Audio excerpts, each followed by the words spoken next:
Hello, everyone, and welcome to the Cool and Smart Book Club, Podcast. We are podcasting via Zoom again because Lady COVID's in town and she's slithering inside people. When Lady COVID comes to play, you go to your rooms, children. Exactly. You don't want to see the kind of games she plays. Mummy and Daddy have guests over. That's right. Multiple guests. Yep. Oh, sorry. I'm just going to say I'm Matt. Oh, I'm Barney. Yeah, hi. Hey, man. Nice to meet you. Yeah, nice to meet you too. What are you interested in? I'm really into just Family Guy, full stop. Yeah, cool. What's your favourite Family Guy? This is a book podcast. Oh. What's your favourite Family Guy book? Man, my favourite is Stewie's Guide to World Domination, because that baby's smart and funny. That's so good. He's, obviously we know now that the cultural artifact that is Boss Baby exists, but Stewie was the original Boss Baby. Yeah, it's funny. I've always thought that. Yeah, you've always thought that. Yeah, Stewie was like the blueprint for Alec Baldwin, just generally. I think. In general. Yeah, that's in general. When I look at Alec Baldwin's body of work, I'm always really floored by how much inspiration he's taken from the character of Stewie Griffin. Yeah, what do you sort of see that's common? I see desire for world domination. I see just general funny bed. I see an English accent that doesn't really belong. And English accents are something that I think are really, really common to Alec Baldwin and all his work. Yeah, okay.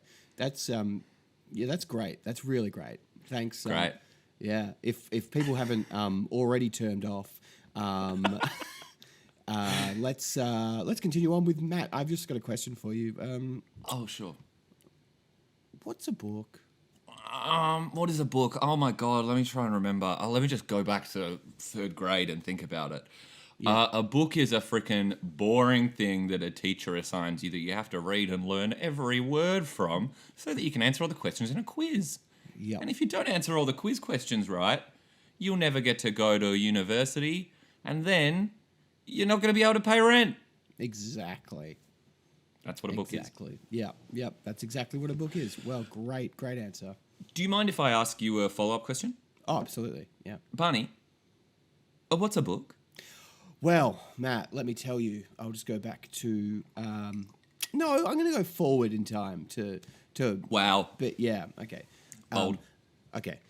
A book is when you sit down and you like it to have the memories of your life and its histories inside it. It is both a comforter and a shocker. That is a book. Yeah, so that's... So you've gone forward in time. Yeah, I'd gone forward in time. And become Werner Herzog by the sound of it. Yeah, once I grow up, I am actually going to turn into Werner Herzog. That's a hereditary thing in your family. Yeah, I've noticed sure that. Yep. As people get older, they get more Herzogian. Exactly. Yeah. It's a slow, debilitating condition, but it is. You just have to live with it when you know that it's coming. But also, who wants to look for a cure? Who doesn't want to be a little bit more Herzog? Exactly. What do you think about what do you think about prophecies? In terms of like, in books or in everyday life, just the idea of at the start of a book when there's a prophecy and you're like, okay, so that's going to come true in ways that I cannot ever imagine from this point. Begin to conceive, yeah. I like prophecies. Of course, the only ones that really come to mind are like the Harry Potter prophecy and what is it? Like, there's a lot of Greek prophecies, like Oedipus. That was a whole prophecy thing going on, and then. But I mean, every time a prophecy's come up, I usually get around it. Yeah. I've never had a problem with a prophecy. Oh, okay. Yeah, see, I had a real problem when we did Romeo and Juliet in school. Is there a prophecy in that? Well, no, there's like a prologue, that like two households, both alike in dignity, in fair Verona, that thing. I was like, well, I know what happens. Like, yeah, that's true. I know what happens. I want it to be a shock. I mean, you know how I love shocks and surprises. So you do like to be shocked and surprised. Yeah. But it is like you said, though. Like they usually come to light in ways that you can't foresee at first. Yeah, and Like that's a good point you brought up, Barney. Like, what's your general opinion on spoilers? Are you pro, anti-spoiler? You don't give a shit? What's your take? I'm very anti-spoiler. Very anti-spoiler. I hate it. Doesn't surprise me. Yeah. What about you? I'm ambivalent about spoilers. Like, I would probably try and avoid them, but if I get them, it works in the same way as a prophecy does for me. I'm like, okay, so like I know what's gonna happen, but I have no idea how we're gonna get there. Like, I remember I watched The Sixth Sense a couple of years ago, and I'd never seen it, obviously, but everyone knows the twist. Like, I see dead people, all that shit. Like, I knew what was coming, but because you know what's coming and that's so ingrained, you sort of forget about the fact that there's so many steps that it takes to get there, and the steps that it takes to get there, the journey is the best part, brother. Yeah, but I like the way that the events unfold in a way that you're like, how did we get here? Versus being like, eventually we're going to get here. Like, I don't want to know. You don't want a goal? You don't want to be signposted early? No. I want like if it's a prophecy, I need like, wait, the prophecy was meant to be about her, but it's actually about him? Like, why? Like, that's what I want if there's going to be one. So if there's going to be a prophecy, you need it to twist heavy at the end. Oh yeah, All big right. time.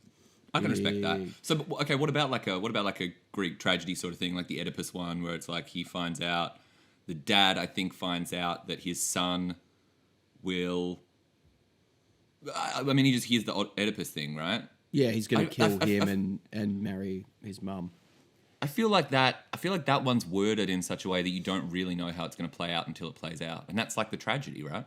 But I'm contradicting myself now because I actually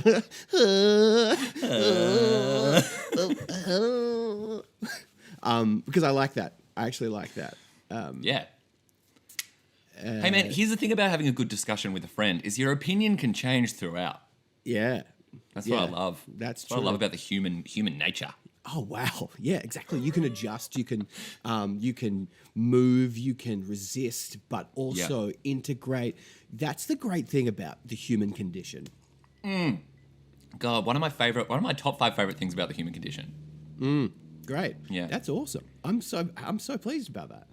And I have to say that out of self-interest because last week on the podcast, I said this to you earlier, I re-listened to the podcast and I said a lot of very confident things about the life expectancy of Neanderthal people, and I was completely incorrect. And it caused me to reflect and realize that probably a lot of the things I say are incorrect. I was just listening to it. I was like, I said that with such confidence and such sureness.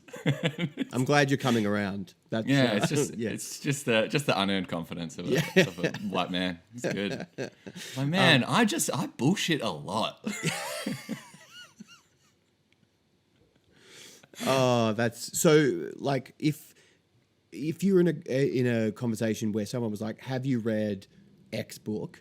Would you just be like, "Yeah"?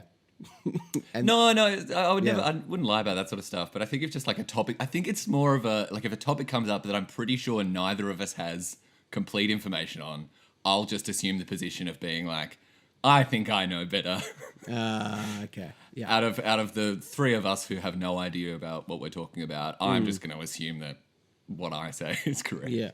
But what happened last week with the Neanderthal thing? Because I think old Beefus might have been correct. Well, it turned out you were correct, but I feel like we were both. I think we were both shooting the shit. Oh, maybe I'm wrong. Maybe I'm clearly wrong, and you pwned me. I think you pwned me. I think I pwned you. I think I got pwned. Yeah, I got pwned. I think it. So, Matt. Okay. Yeah. That conversation is over. Full stop there, and moving on to the next conversation, which is in like a paragraphical structure, kind of related. So that's okay. But full stop. Last week, I said to you, Scott Limbrick is stealing our ideas. Scott Limbrick, the author and the writer. And you said, no, he's not. Only for him to confirm. But yesterday, that he was. So what does that say? Again, I fucked up on that. I should be more cynical. I should be less trustworthy of people like Scott Limbrick. Yep. But I mean, when you brought it up, you told me the thing, and I was like, I see what you're saying here, Barney. You're implying that he stole our idea. And immediately I was like, oh, bullshit. He didn't steal the idea. It's a great joke. And then, lo and behold, man, trust no one. Scott Limerick's a fucking snake. He's a snake with ripped arms. He's Huge arms! He's got huge muscles. Full of lies. Yeah, full of... His muscles are pumped up by lies. Also known as fiction. Ah. Another word for lies. That is such a... I love there's like that kind of dynamic between fiction in any medium as being like, well, I mean, I'm an author, I'm a television script writer, I'm an expert at telling lies. And then, and then the opposite side is like, but there is an inherent truth within all of it. Every lie has a truth somewhere hidden. I've that reminds me of something, Barn. Sorry, I've interrupted. No, Were you no, gonna say full something stop. else? We'll move on. We'll move on. Yeah, full stop. We should start doing that. We should start Yeah. making sure we say full stop at the end of all our sentences. Yeah. Last week, you asked me a bunch of questions. You asked me a bunch of incredibly difficult questions Yeah. that hewed very close to basically the meaning of life. Which was, it was a choice. And I've been reflecting on it for the rest of the week because it was an incredibly interesting conversation. But I was like, there's something about that just didn't sit right with me. I was like, that's just not the way. Like, I'm interested in those questions. I'm interested in the answers, but like not the questions. And I was thinking about it more, and I was like, what it is, it's a thing that we've talked about before. The idea of like locating the macro in the micro and vice versa. And it's actually like, it reminded me of, I think it was something I did for uni last year. There's a James Joyce quote, and he's like, in the particular is contained the universal. And I was like, I think that's just the way I prefer to approach those kind of questions and those sort of topics. Like, instead of just going at them fucking head on, instead being like, okay, what if I, like, going for a walk and seeing something and being like, oh, wow, that really makes me think about, fucking free will or whatever. And like sort of approaching those topics from the side, if you know what I mean. Yep. It's just something I've been thinking about. So I was like, why didn't that sit right with me? Yeah, I completely agree with you. And my motivation for asking you those questions was because I did so poorly at Poppy's questions that you asked me. So I was like, what are the hardest questions that I could ask Matt? Right. And so that was my motivation. But what you've just said, and the James Joyce quote reminds me very much of doing social psychology at the moment at uni. And we are doing this thing called cultural dynamics, which is the idea that culture is part of adaptation and it's part of evolution and has like a evolutionary function to it. But we've been doing macro, and then we've just started doing micro cultural adaptation. And it's like a sort of a similar thing where it's like, it's so interesting that in a conversation as simple as Tom bought Mary a ring, or Tom bought a ring. Oh, it's for Mary, isn't it? Like just the understanding that this guy is with this person, and it's of a time between these people that they culturally understand it's appropriate for him to ask her to marry him. There's so much just within that question. But even that's underpinned by like the notion of marriage to begin with, and you have to ask, about the whole history of the whole tradition. Yeah. Yep. Exactly. In that tiny little thing is contained the universal. You get so much stuff. Exactly. And it's like, you assume it's like, oh, well, he would ask her because that is culturally how it's been done in the past. Like, super fascinating. Yeah, it is. So is that still the same topic? You sent me a lecture. It was called like a Yoshi lecture. I think the guy's name was Yoshi. Yeah. But I just assumed it was about a funny little dinosaur that eats eggs, Yeah. I mean, and I open it up, and I'm learning about culture and psychology. Yeah, I'm sorry, man. I'm sorry. It's okay. Yeah. But that's the same thing? Yes. Yeah, same thing. That's great.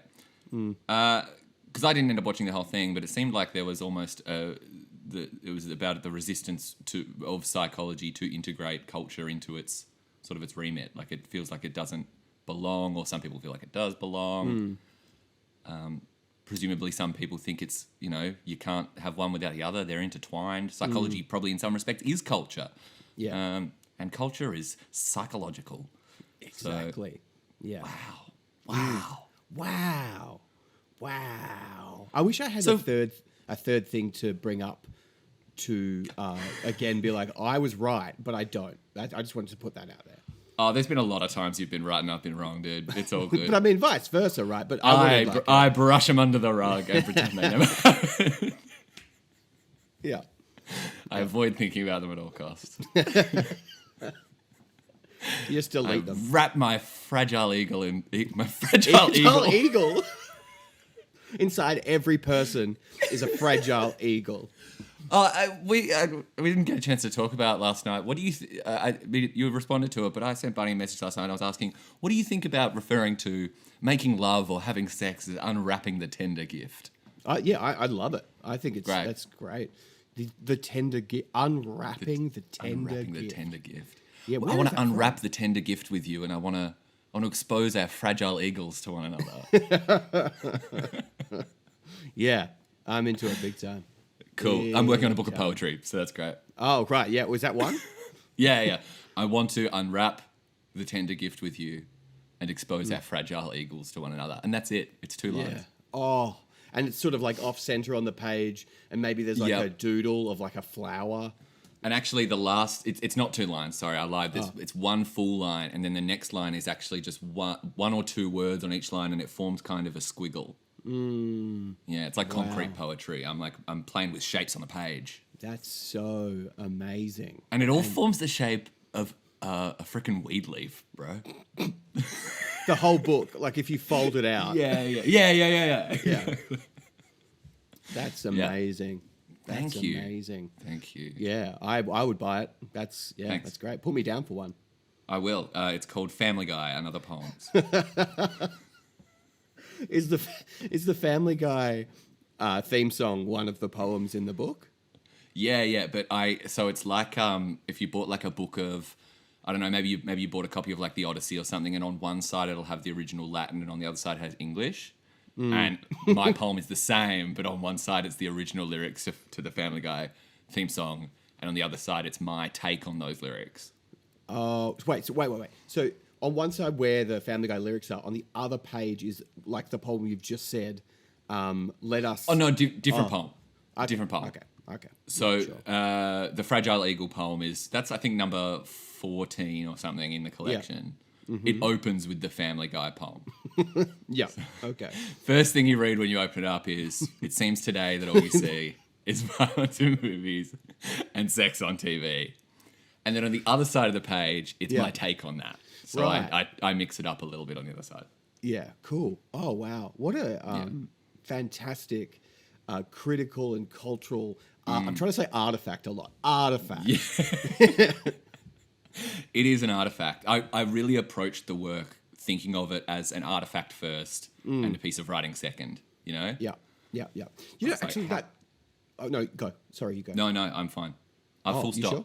Full stop? Full stop. Okay. What that's reminded me of is, like, you know, the type of person that would write a poetry book based on the Family Guy lyrics and then refer to it as the work or an artifact is incredible. But it really, and I'm not sure if we've spoken about this before, so stop me if we have, but I had to pretend to play drums for this filming thing, and all the people there, it was for a tap and musical theatre, and they all took tap dancing. Tap dancing. And yeah. That, yeah. They took it so seriously, and they would ask, like they asked me a couple of times, oh, well, you know the musical One Sunny Day that was published in 1977, and I'd be like, no, what are you talking about? Why would I know that? And the reaction was always like, how could you not know One Sunny Day? One Sunny Day? What the hell? And I was like, that's so cool and interesting that this like subgroup of people, but it made me realize that people were so into this like niche thing that anyone that's not into it is like a bit strange. And then, you know, in comedy especially, you don't have that. Like, even though you might be as into it, it's like you're not able, because of its like the environment, to be like, did you watch the special from, you know, the only person I can think of is Louis C.K. I know. Hey, Louis C.K. Fucking Sarah Silverman. I don't know. Yeah. Yeah. Sure. Did you watch Sarah Silverman? No, who's that? No. What? Like, or Auntie Donna even. Like, oh, did you see Auntie Donna's thing? Who are they? Like, my action was like, oh, well, they're just like a silly fun. And it should be like, those guys actually are reinventing the medium of comedy in Australia right now. Do you think that's good? No. It's not good. It's not good. But what I mean is there should be somewhere between, like, oh, they're just a stupid thing. I don't really know anyway. And being like, well, their work transcends what it actually means to be Australian. So I would recommend you as a citizen to check it out. Like, what? Yeah, I think there's a healthy middle way there of just being like, hey, have you heard of Auntie Donna? And they're like, oh, no, who's Auntie Donna? You're like, they're really great. They're reinventing the landscape of Australian comedy. You should check them out. They've got a show on Netflix. But it doesn't matter that you haven't seen them. I think just don't be pompous. Yeah, maybe that's the answer. Because the same thing happens, in bookshops where it's like, have you read The Russians? Like, no. No. No. How could you understand anything? And you're like, what do you mean? Everything comes back to the Russians. Every character is based on Chekhov's seagull. Don't you get it? Like, just... Yeah. People just have a real... See, but I hate that, man. I hate that kind of like the thinking that your canon is the only canon, Oh, Being yeah, like, yeah. You haven't read the same books I've read? Well, then you're a moron, sir. Yeah. It's like, we've just all read different books. Exactly. I mean, I'm not saying I like it.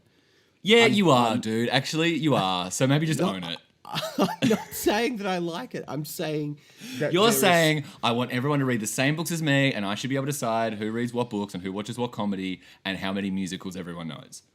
That's what you're saying. Yeah. Just admit it. Fine. That is what I'm saying. I wish that I published a list every year, and if you didn't follow that list of things to watch and play and do, then you got put in prison. Okay, let's do the list. Top 10 books that you have to have read to be friends with Barney Pollock. Okay, you have to have read... you have to have read, and this is going to sound really nerdy, but you have to have read Harry Potter because there is a big collection of people that I've met who are like, I haven't read those. Right, yeah. See, that's pompous as well, avoiding something for clout's sake. For clout's sake, yeah. Okay, cool. So number 1, Harry Potter. Mm-hmm. Number 2, Barefoot Investor. Yeah. Everyone, if you're not rocking an orange ING card, fuck off. That's what I think. Yep. So number 2, Barefoot Investor. Number 2, Barefoot Investor. BFI. Number 3, SAS Australia. The TV show. Yeah. Okay. So watch that with subtitles on. Yep. And that's a book. Yep. Okay. Sure. That's a book. Yep. You have to have read Ted Chiang's Exhalation. Okay. And Stories of Your Life. You have Okay. It's a double feature from Ted. Yep, that's a double Ted feature. Great. You have to have read The Great Gatsby. You have to have read it. You have to have read The Great Gatsby. Okay. You have to have read The Dangers of Smoking in Bed. Okay, this is good. Yeah. You have to have read. Yeah. I was just going to say, I haven't, so far the only ones I haven't read, actually I haven't read any of the Ted Chiang's or Barefoot Investor. So at the moment we're not friends. Yeah, great. Okay. Shit. That's okay. Well, That's okay. that's okay. It's my fault. I guess. Yeah, that's right. This is my list. So you go to prison. Yeah, I go to prison. I go to book prison. You go to book prison. What would book prison look like? A little bit like the Count of Monte Cristo. Ooh, what does that look like? I think he goes to prison in it and he digs his way out or something. And it's really cool and tense. I think it would look like the Orient Express. Oh, sort of like in Snowpiercer, just one train going around and around, and everyone's a book. Yeah. Wow. Yeah. Everyone is a book. And you have to assemble at 12 p.m. every day to, in Arthur, they have that musical episode, and they do the library song, and it's like having fun isn't hard. That song's been on my mind all week. Yeah, that's weird. I know. Because I haven't thought about it at all until just now. Wow. Oh, you're missing out, man. Wow. I Yeah, recommend it's a you great think song. about it at least twice a day. It's a banger. Yeah. What are you thinking about? It's just coming into your head. No, I was in bed the other night and I was just making notes and stuff, and I wrote a note to get a library card at some point because I buy a lot of books and it's a waste of money and I should go to the library. And then every day when I sort of glance at that pad and I see the word library card written there, that song just jumps into my head. Because it slaps. It's a fun track. It's great. So that's also on the list. Having seen Arthur is on the list. It's really important. Do you want to know my list? Yeah. It's one book long. Oh. You have to have read Family Guy and Other Poems by Matt Young. But it's not published, Matt. Yet. Yeah, well, when it is. When it is, it's going to skyrocket to the top of the cannon. It's going to unseat bloody Charles Dickens, all that shit. Yeah. Yeah. Great. I'm over books. Well, I imagine it more as like a pamphlet. Is that what it is? It's one of those ones you do in Microsoft Publisher where it's 4 pages and it's one A4 page and you fold it in half twice and it becomes a pamphlet. I really obviously we're in lockdown right now and I don't know how desperate you are to do things, but I really want you to write this book. Man, really I've got want it. Nothing on. That would be fantastic. I don't know how you're going to do the weed leaf thing, but that's going to be. Yeah, that author doesn't tell his secrets. Authors are like magicians. That's my other thought. It's one of the poems, actually. Is it? Yeah, authors are like magicians. Can you give me a little taste? Well, no, I can't because you never reveal your secrets, do you? And I'm the author. Okay. And that's kind of the mystery of the poem. That's kind of what I'm exploring in the work. Is I'm trying to sort of unpick the knot of what is and isn't magic in the world of literature. So yeah. So is it a yes and no column or Yes. what? Yeah. It's a checklist. It's not unlike the census. Yeah. Great. Did you do the census? I did, and I got 10 out of 10. Did ya? I won. That's awesome, man. Yeah. What happens? They let me through. Yeah. That's cool. I'm really that's great. How'd you go? I got 6. Oh, damn. What did you miss? That question about holding animals. Oh, yeah. Can That you was hold an wrong. animal? Yeah. Can you hold one? What types have you held? What types have you held? Yeah. And that's a tricky one to answer as a yes-no, is what I found. Yeah. That was the hardest Yeah. one. I just said Exactly. yes, and it let me through. That's good. Yeah. See, I was like, and I marked the page in the middle because I wanted to be like, well, what? I Oh, can't- you did paper. You did the paper census. Oh yeah, I did the paper census. See, I went online, and I think that maybe gave me a bit of a leg up. Yeah, probably because I did mine in a pitch black room as well. Oh, so no. that really, that really that made it difficult. With your goggles on? Yeah. Oh, Barn. Well, Yeah. that was mistake number 1, okay? Yep. You shouldn't be allowed to do the I- census. I acknowledge that. I'm sorry. Okay. So I searched. I typed in funny Zoom backgrounds, funniest backgrounds on Zoom, right? Yep. And I found the one that I've got here, which is Charlie Kelly's bedroom from It's Always Sunny. Great, yeah, suits you. Yeah, thanks. And you were like, oh, I want one, and then you've come and you've built this whole poetry book based on a Family Guy, and all I have is this. Now it's just like what. For those who are listening to this in an audio form, my Zoom background is the Family Guy lounge room. It's inspired me. What of it? Yeah. That's, are you thinking about the problem with yours, Barney, is it doesn't look comical necessarily. It just looks it looks real. I can't believe how, mine, the green screen's all fucked around and there's all these gaps and stuff. Sometimes half of my head disappears. But you look like you are in that room. And frankly, when it came up, I was like, what? Where's Barney in his house? He's in his special room. He's in his special room. He's in the underground room. Cool. So let's talk about books. Hey, because this is yeah, a good book, idea. Yeah, it's a book club podcast. What are you reading at the moment? Great question. I am reading at the moment I'm only reading one book. I'm reading The Stone Sky by N.K. Jemisin, which I believe ties in with what you're reading, Barney. That's right. You, in your quest to get me to read fantasy, That's right. My hero's journey. Your hero's journey. You lent me the 5th season, which I picked up and started reading, and it's really good. Yeah. It's very good. It's really fucking good.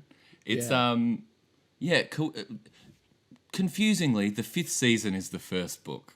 In that like trilogy. Star Wars. Like Star Wars. They mix you around. Mix you around. It's really good, right?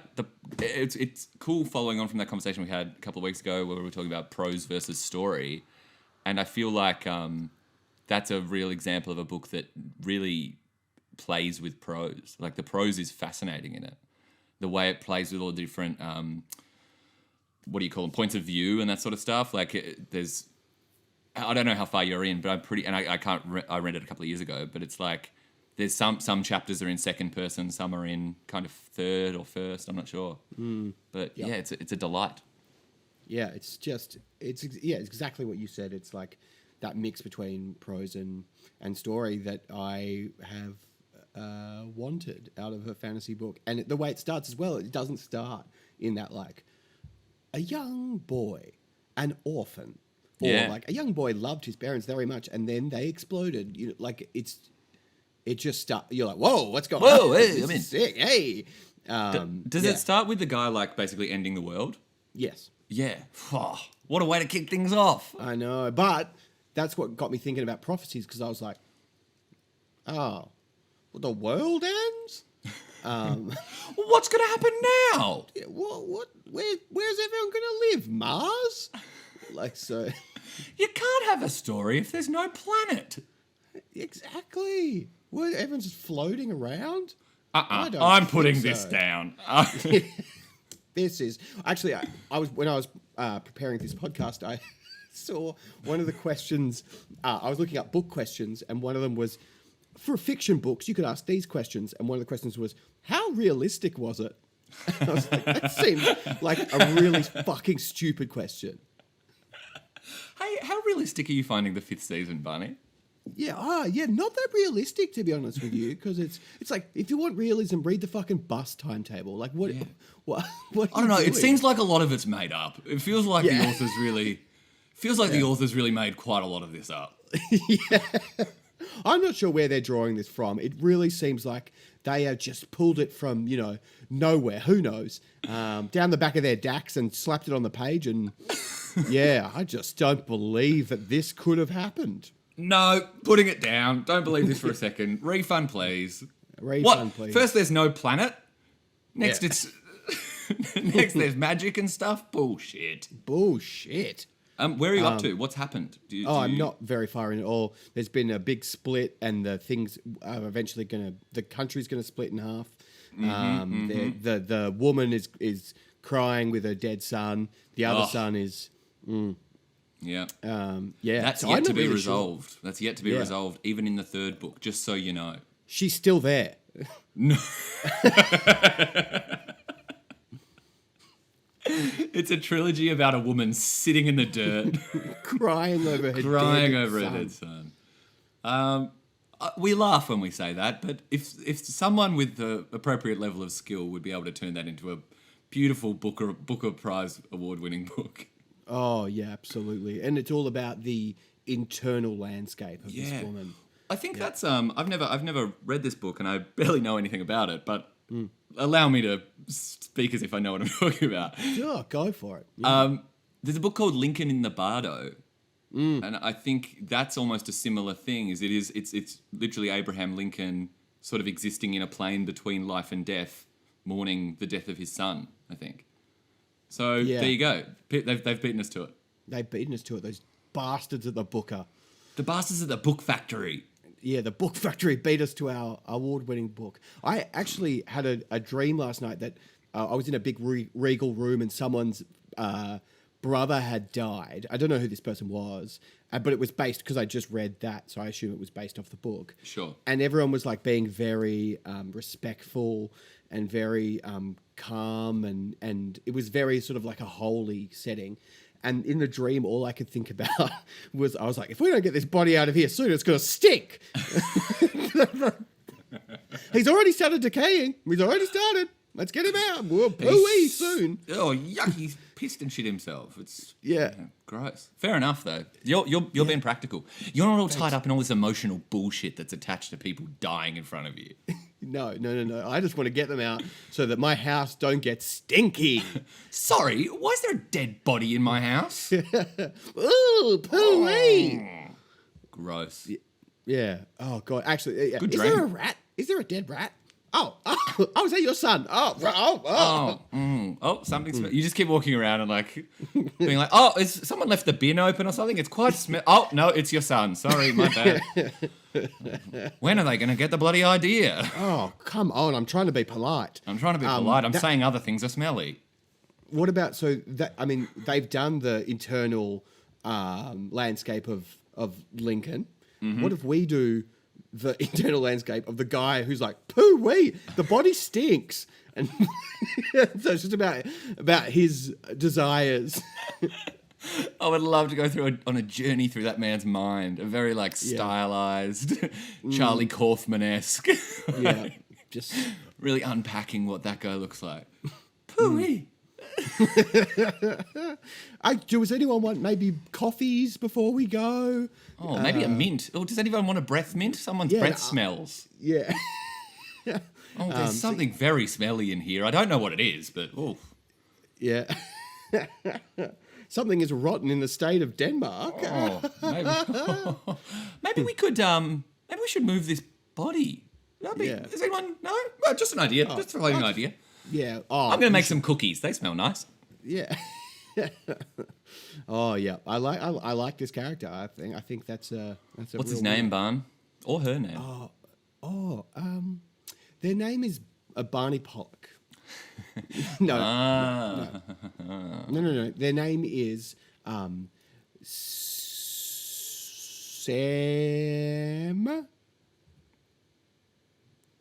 Sam, just Sam. Robinson. Okay, it's a different last name than what I was expecting, but that's cool. What were you expecting? Nothing. I'll tell you later. Sam Henchman. Sam Henchman. I like Sam Henchman. And that's a bit of a misdirect for the audience as well, because they're going to think he's going to be a henchman, but he's actually just a guy who's obsessed with stinks. That's the twist. At the end, it's like, and the whole time you thought he was a henchman, he's not. Irrelevant. Yeah. Yeah, cool. It's our red herring. Yeah. Well, I'm glad we got that sorted. That's good. This is the Corner Smart Book Club podcast. Yeah, exactly. What else are you getting? So, like, page estimate. How many pages into fifth season are you? Not far, like 40 maybe. Oh yeah, that's right. Yeah, you're getting a feel for it though. Oh yeah, Barney. like everything I've read, I've been like, this. Like I want to read. Like it's always a sign for a good book if I want to read it.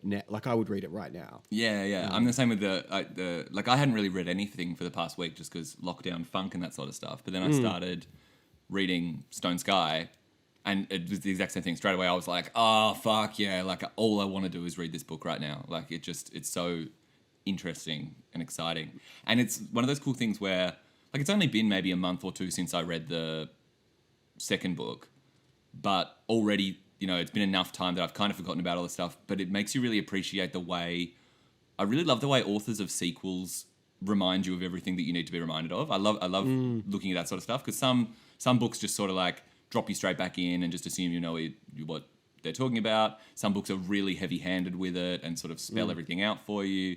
This one, it plays a real kind of middle way, I think, between those, especially in the third one, where it basically does a recap for you, but it's almost like kind of like a meta thing. Like you don't feel like you're being pandered to and talked down to and like reminded of all this stuff, but it is still very directly being like, here's the past half hour of events that you need to understand. It's really cool.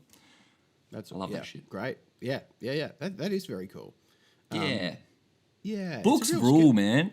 Yeah, they do. They rule.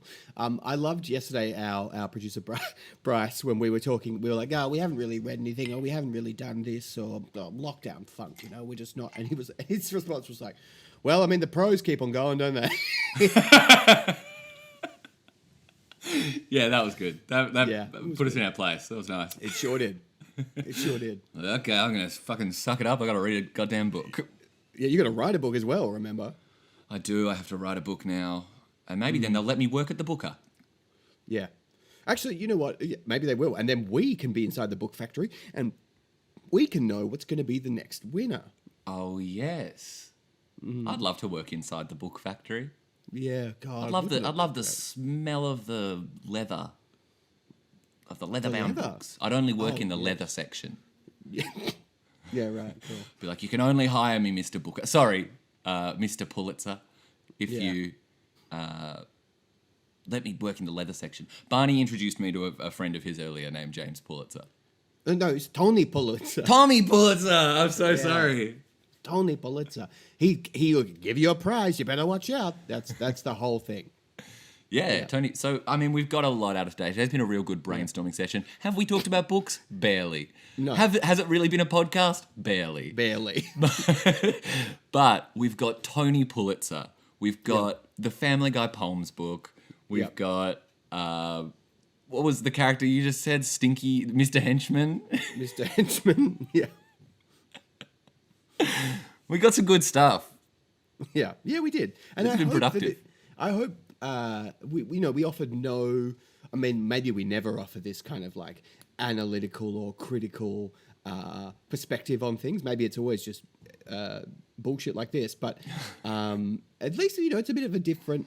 It's a different thing, and I hope people can enjoy that. And if 5 people get in touch with us about wanting a copy of Matt's new book, he will do it. I will definitely do it. I'll make 5 a little. people. 5 people minimum. More than that, happy to hear it. Yeah. Yeah, I'll make a little zine. We'll send them out. That It'll would be funny as. Oh, that'd be Family great. Guy and I other mean, poems. 5 people is such a good test as well, because that's like my mum, your mum, my dad, your dad, Abby. With one more. That's it. Five's tiny, but I'm certain my mum will be one of them. Yeah, I hope she is. Yeah. Well, we'll do zines. We'll do poems. That'll be cute. And if 5 people are interested, Barney will do a sketch about Mr. Henchman who hates smelly things. I will. 5 people. So it would be great. This is obviously video as well. So if you listen to the podcast or audioly, please check it out on the YouTube as well. And subscribe there if you would. It's very cringy for me to say that, but it really helps. Do you mind us if out. Do you mind if I say it? Oh yeah, go for it. Yeah. Smash that MF and like button and subscribe, baby. And Bing, bing, bing, bing, bing, bing, bing, bing, bing. merch down below. Links on the page. Watch our previous videos and subscribe to our Patreon that we don't have. I've got to stop. I don't know. I'm rambling now. Yeah, sure. It didn't That was feel great, though. good. It felt gross doing it, honestly. Yeah. Can I have a go doing it again? Yeah, sorry. Have a go. Yeah. Sweet guys, if you just want to like, subscribe, just fucking smash that button. It really helps us out. We can create more content for you, and you can get some merch. We got we got these sweet hats coming in. They've got a bird, a plastic bird stuck to the front of them. Ba ba ba ba. We love it. Yeah, basically, enjoy our previous videos. Like, subscribe, follow us on Instagram, follow us on Sheesh. TikTok. And, oh God, I'm really stuffing this up. But like and subscribe. I'm such a regular guy. I'm Rosie Granger. Yeah, Ruby Granger. Ruby Granger, whatever. But we very organically moved into wrapping up this podcast, and we've only been doing it for 45 minutes. Oh wow. Well, maybe we should just do it. I mean, it's lockdown. It's lockdown. Genuinely, yeah. It's a slog, man. How you doing? Yeah. I'm doing all right. I'm doing fine. You've doing fine. you've shrunk about 8 to 10 inches in your chair. I don't know what you're doing under the table right now. I'm playing Battleship. Very troubling. It looks odd. What are you doing? Are you doing something? I'm just scratching my leg. Oh, okay. Hey, I've got a mosquito bite on my leg. that's cool. That's cool. Did that happen recently? Let's let's wrap it up. No, we don't need to go into my mistake. Okay, this has been the Cool Smart podcast. Find us on Instagram and shit. Yeah. But stay safe. What are you reading? Stay safe. What are you reading? Tell us. I'm Barney. This is Matt, Rosie Granger, and have a great lockdown.